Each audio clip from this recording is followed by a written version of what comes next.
नमस्कार, आप देख रहे हैं इंडिया अपडेट और मैं हूं आपके साथ वर्षिका ठाकुर। मथुरा के थाना कोसीकला इलाके में पिता और बेटी के रिश्ते को शर्मसार करने वाली खबर सामने आई है। दरअसल एक पिता ने अपनी ही सौतेली बेटी से दुराचार किया है। एक दुराचारी पिता ने अपनी ही बेटी को उस वक्त हवस का शिकार बनाया जब वो घर पर अकेली थी। घटना तब की है जब आरोपी की पत्नी अपने मायके गई हुई थी। तभी हैवान पिता ने अपनी बेटी को अकेला पाकर घर में ही अपनी दुकान में बंद कर उसके साथ दुराचार किया। जब आरोपी की पत्नी को मायके से आने पर इस घिनौनी हरकत का पता चला तो उसने पति को भला बुरा कहा। इसी बात पर उसके पति ने उस पर धारदार हथियार से हमला कर दिया, जिससे वह गंभीर रूप से घायल हो गई और आरोपी पति मौके से फरार हो गया। फिलहाल पीड़िता की तहरीर पर पुलिस ने केस दर्ज कर फरार पिता की गिरफ्तारी के लिए कोशिश तेज कर दी है। ये साथ कर दिया क्या गलत काम किया? गलत काम कर दिया। फिर अब कैसे पता पड़ी तुम्हें? गलत काम कर दिया। फिर वो अगले दिन सोमवार के दिन पापा ने दीदी को मारा। फिर दीदी ने मम्मी को बताया है। अच्छा, फिर हमारे घर में लड़ाई हुई है। जीजा जी आए उसे फरीदाबाद ले गए थे। फिर मम्मी ने उन्हें बताया तो फिर कल रात को लड़ाई हुई है रात के 3 बजे तक। फिर सुबह मम्मी ने उठ के पापा ने घर से मारा है मम्मी को। भारत के कई हिस्सों में जहां मानसून की दस्तक के बाद हुई तेज बारिश से कई राज्य बाढ़ की चपेट में आ चुके हैं, लेकिन वहीं दूसरी ओर कान्हा की नगरी मथुरा में बारिश न होने के कारण किसान और आम नागरिक परेशान हैं। सूर्य की तेज तपिश से ब्रजभूमि में बाशिंदे जूझ रहे हैं। मथुरा के सिहोरा गांव में एक साधु पिछले 5 दिन से आग के सामने बैठकर तपस्या कर रहा है। इनका प्रण है कि जब तक बरसात नहीं होती अपनी तपस्या इसी तरह करते रहेंगे। सूखे पड़े खेत, चेहरे पर मायूसी और आग के सामने बैठकर तपस्या करते इस साधु की तस्वीर मथुरा के राया इलाके के गांव सिहोरा की है, जहां गांव के एक साधु इंद्रदेव को खुश करने के लिए गांव के ही एक खेत में उपवास रख तपस्या पर बैठे हैं। तपस्या पर बैठे इस साधु का मानना है कि उनके द्वारा उपवास करने और तपस्या से इंद्रदेव प्रसन्न होकर वर्षा करेंगे और गर्मी की तपिश और पानी की कमी से निजात दिलाएंगे। गौरतलब है कि मानसून की दस्तक के बाद से मथुरा के राया इलाके में एक भी बार बारिश नहीं हुई है, लेकिन देश के कई राज्यों में तेज बारिश के साथ बाढ़ भी आ चुकी है। लेकिन कान्हा की नगरी पर शायद इंद्रदेव की नजर नहीं हुई है, जिसके कारण यहाँ के किसान और आम नागरिक बारिश न होने के कारण काफी परेशान हैं। बारिश नहीं हो रही है और अन्य जगह बारिश हो रही है, बाढ़ आ रही है, लेकिन यहाँ पे बारिश नहीं हो रही है।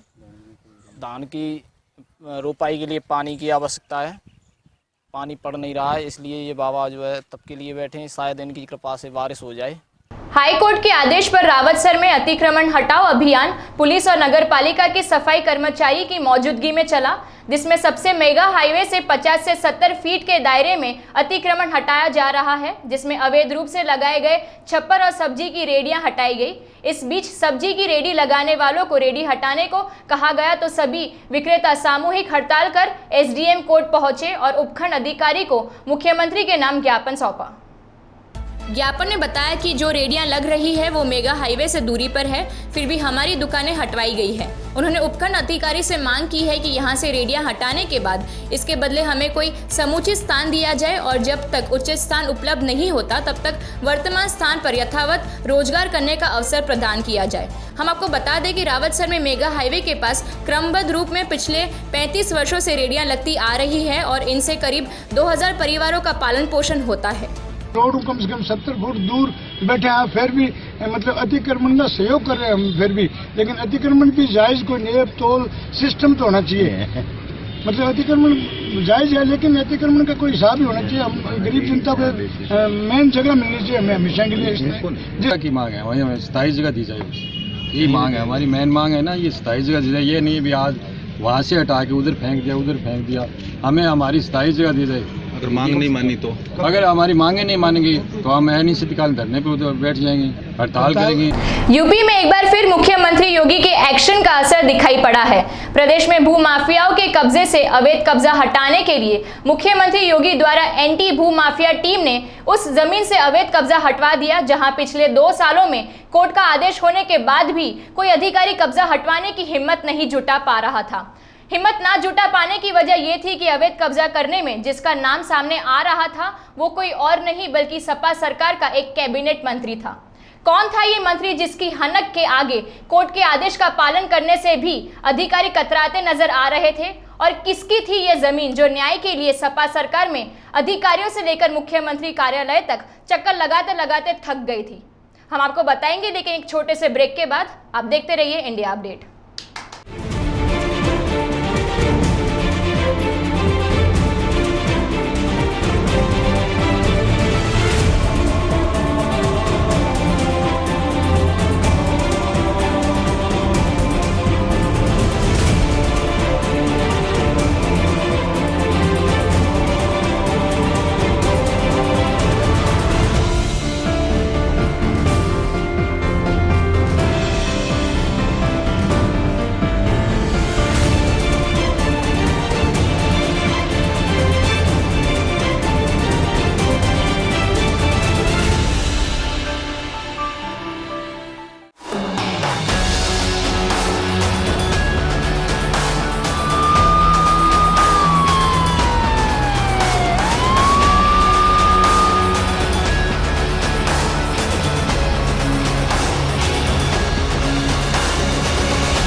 ब्रेक के बाद एक बार फिर से आपका स्वागत है। हम आपको बताएंगे कि कौन था वो मंत्री जिसके हनक के आगे कोर्ट के आदेश का पालन करने से भी अधिकारी कतराते नजर आ रहे थे।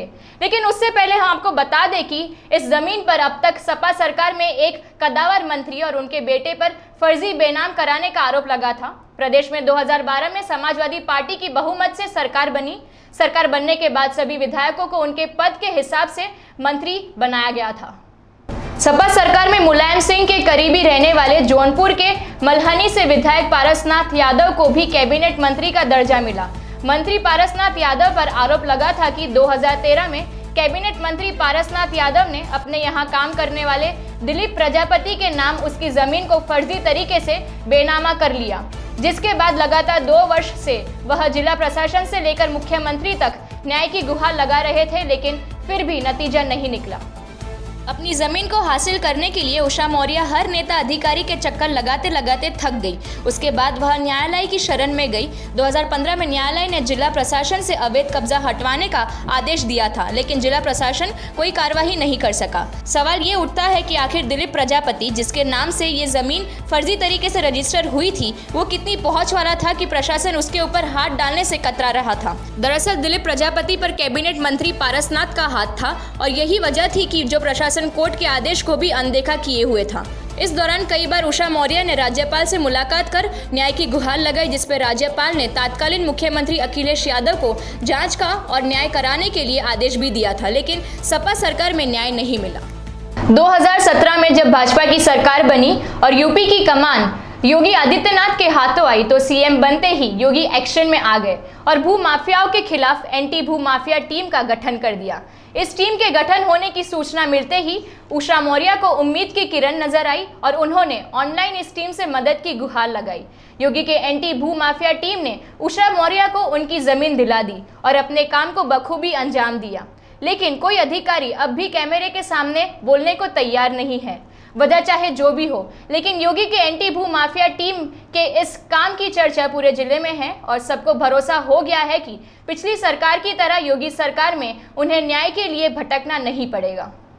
पति के रूप में कब्जा कर लिया था और तब से लेकर के मुख्यमंत्री अखिलेश यादव के शासन में हम शासन से लेकर प्रशासन तक और सफाई तक चक्कर लगाते रहे हम, हमारी बच्ची, लेकिन मुझे न्याय नहीं मिला और लगातार मुझे कैबिनेट मंत्री पारसनाथ यादव द्वारा सताया गया, प्रताड़ित किया गया, तरह तरह से धमकी दी गई, लेकिन शासन से लेकर प्रशासन तक मेरा कोई भी सहायता नहीं किया गया।